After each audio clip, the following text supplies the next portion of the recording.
Ya, Dewan Perwakilan Rakyat atau DPR menyetujui usulan pemerintah untuk memberikan amnesti terhadap Saiful Mahdi. Ini artinya tinggal satu langkah lagi Saiful Mahdi segera bebas dari BUI. Apakah keputusan dari DPR ini merupakan wujud dari kehadiran negara di tengah ketidakadilan dan bentuk kepedulian negara pada korban-korban UU ITE? Dan bagaimana dengan desakan untuk segera merevisi undang-undang ini? Untuk membahasnya kami sudah terhubung lewat sambungan Zoom dengan staf ahli Menkominfo bidang hukum dan Guru Besar FISIP Universitas Airlangga, Henry Subiakto. Selamat malam Pak Henry. Selamat malam Mbak. Gimana Pak, sehat ya kondisinya ya? Alhamdulillah. Alhamdulillah. Terima kasih Pak telah bergabung bersama kita malam hari ini. Langsung saja kita bicara dari amnestinya terlebih dahulu ya Pak. Menurut Bapak, apakah ini sinyal bahwa ada perubahan atau pergerakan komitmen pemerintah dalam melihat kritik yang beredar di media sosial serta kaitannya dengan Undang-Undang ITE? Ya, sebenarnya amnesti itu kan sebenarnya merupakan pengakuan, gitu ya. Kalau pengertian amnesti, pengampunan hukuman yang diberikan oleh kepala negara oleh warga negaranya dan dianggap memang pantas untuk mendapatkan pengampunan itu. Tapi dalam konteks sebenarnya kalau saya melihat ini bukan sekedar pengampunan, ini adalah kepedulian negara, yaitu presiden yang DPR untuk menolong atau membantu warga negaranya yang keliru, salah. Karena memang kita mengkaji bahwa hukuman terhadap Saiful Mahdi dikenakan dengan Undang-Undang ITE pasal 7 ayat 3. Katakan sesuatu yang tepat ya, karena memang apa yang Saiful bukan merupakan pencemaran nama baik, tapi itu kritik. Oke. Kata-kata beliau di WA grup dosen yang Alhamdulillah wa innalillahi wa rajiun dapat kabar duka hatinya sehat dan jajaran pimpinan Fakultas Teknik Unsia saat tes PNS kemarin. Kata-kata itu bukan tuduhan, tetapi kritik. Oke. Nah, biasa di dunia akademik itu hal yang biasa. Makanya ya kita pemerintah mengkaji bahwa ada hal-hal yang kurang tepat di dalam penerapan pasal maupun undang-undang ITE kepada yang bersangkutan. Dan ini merupakan hanya simbol bahwa karena juga terjadi di tempat-tempat lain. Iya, betul Pak. Tapi kepada masyarakat lain, warga negara lain, apalagi di kampus, gitu Mbak. Berarti menurut Pak Henry, kasus ini tidak layak dijerat Undang-Undang ITE? Sangat tidak layak. Saya termasuk orang yang di pengadilan pertama, di pengadilan Banda Aceh, dan sudah sejak awal sudah saya katakan ini tidak masuk dalam kriteria delik pencemaran nama baik. Ini adalah sebuah kritik biasa, harusnya tidak dilaporkan lewat WA kepada pimpinan di lembaga tertentu, pendidikan terutama. Itu suatu hal yang biasa. Dari pemerintah aja biasa kok, apalagi dengan pada lembaga pendidikan. Harusnya diterima sebagai sebuah dialog atau ajakan dialog. Diajak dialog saja, itu secara akademik. Ya, akademik itu memang tidak anti pendapat. Pendapat yang itu memunculkan ilmu. Ilmu itu dimulai dari pendapat-pendapat yang salah. Kalau ada pendapat yang salah kemudian dianggap persoalan pidana, dibawa ditarik ke pidana. Nah ini budaya seperti ini perlu kita sikip. Di dunia pendidikan, apalagi di tempat lain juga, tapi apalagi Oke, walaupun pada prosesnya kemarin proses komunikasi sudah berjalan, kemudian juga mekanismenya sudah sampai pengadilan, banding dan juga kasasi semuanya ditolak, tapi itu akan kita bahas di kesempatan yang lain lagi. Pak Henry, ini kalau misalnya kita masuk lagi ke sisi dari Undang-Undang ITE, Pak Henry, ini bukan kali pertama korban jatuh ya akibat undang-undang ini. Melancarkan kritik atau menyuarakan keberatan dengan alat bukti, kemudian justru berbalas dengan pidana atau tuntutan pidana. Nah, Pak Henry, bagaimana Anda melihat korelasi Undang-Undang ITE sesuai dengan marwah awalnya saat dibentuk dan disahkan, kemudian ini berpengaruh pada kebebasan berpendapat di Indonesia saat ini? Sebenarnya kalau dari sisi normal ya, walaupun kita tahu undang-undang buat tahun 2008 tahun 2008, kita harus tahu ya, Undang-Undang Nomor 11 tahun 2008. Tapi kalau dilihat dari sisi norma, sebenarnya Undang-Undang ITE juga bukan merupakan undang-undang yang membungkam. Oke. Asal kita memahami norma itu secara benar.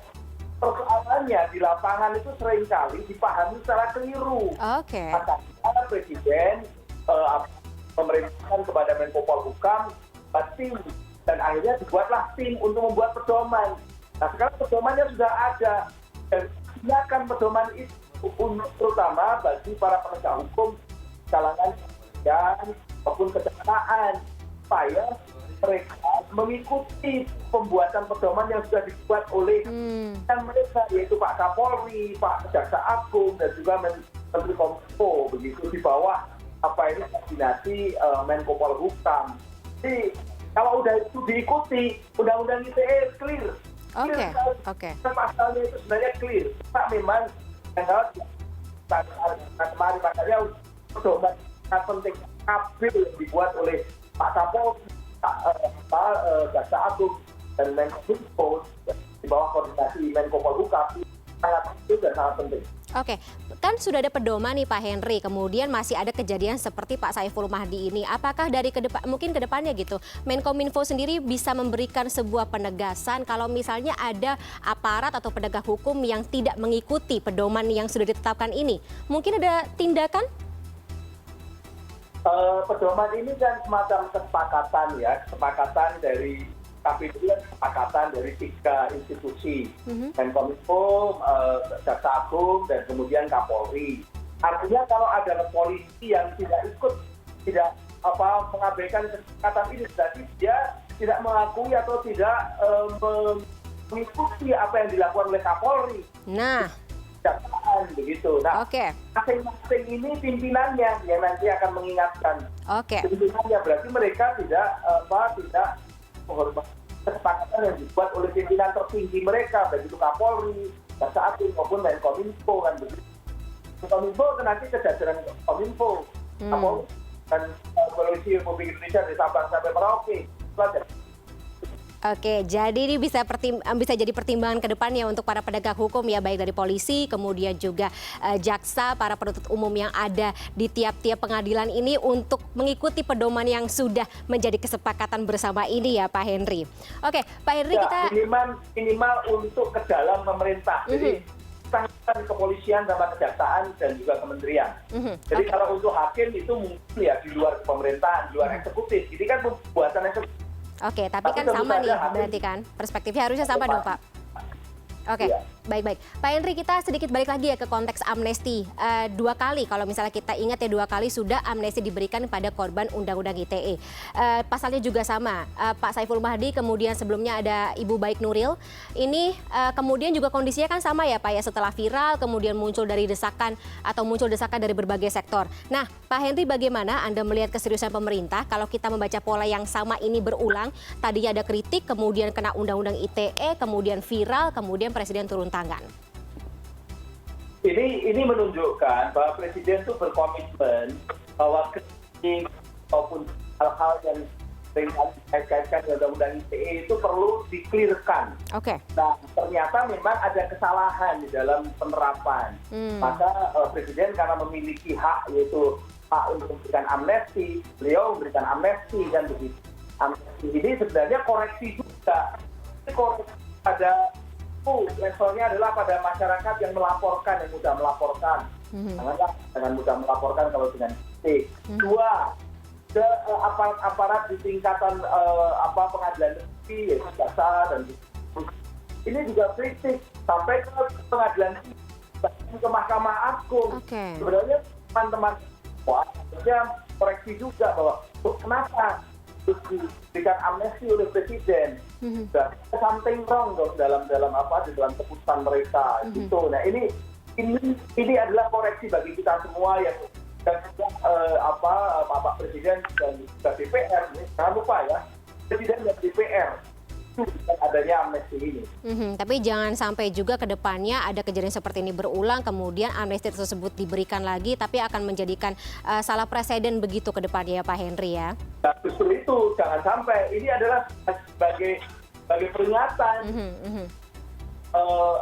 ikut pedoman yang sudah ditetapkan. Dan ini juga macam warning bagi para penegak hukum di tingkat daerah kan. Kebetulan Nuril dari Lombok waktu itu, sekarang Pak Saiful Mahdi dari Aceh, tahu dari kekuasaan di Jakarta. Gitu. Oke, baik. Pak Henry, bagaimana dengan desakan revisi Undang-Undang ITE ini sendiri? Apakah mungkin ada sinyal ke arah situ dari pemerintah? Pemerintah sejak awal Bapak Presiden memerintahkan kepada Menko Polhukam langsung buat 2 tim. Tim satu adalah menyiapkan revisi. Tim yang kedua menyiapkan pedoman. Apa ada pedoman?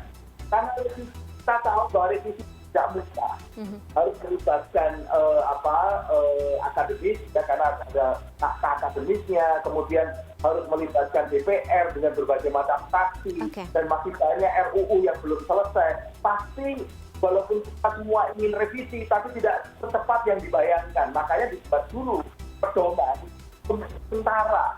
Pedoman ini untuk menutupi kekurangan-kekurangan yang selama ini ada, yaitu apa? Kesalahan implementasi di lapangan. Itu bukanlah pedoman.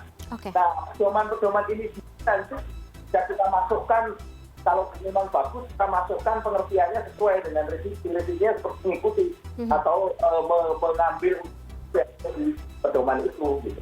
Ya, baik. Kalau misalnya dari kacamata Pak Henry sendiri, kira-kira masih ada pasal yang berpotensi untuk multitafsir nggak yang ada dalam undang-undang ini? Kalau hukum di lapangan mau membaca pedoman, pedoman itu dibaca dengan clear, tidak ada multitafsir karena sangat jelas.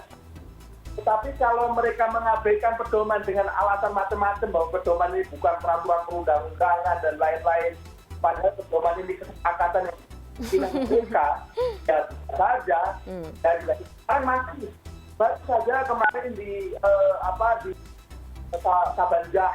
Kabanjahe, Utara. Tidak ada kasus yang sama. Ada juga kasus yang sama. Juga tidak mengikuti pedoman, mengabaikan pedoman. Tadi kemarin saya juga dapat laporan di lapangan. Juga ada di Tanjung Balai Karimun. Ini keputusan juga. Jadi banyak di beberapa daerah. Nah, terus kita harus ingatkan kepada para penegak hukum, kalau hargai Polri, tolong hargai adil untuk para jaksa di daerah. Mereka sebagai pimpinan tertingginya yang sudah membuat aturan, membuat pedoman bahwa menginterpretasi pasal itu seperti itu. Jadi kalau mereka tidak menghargai pimpinannya,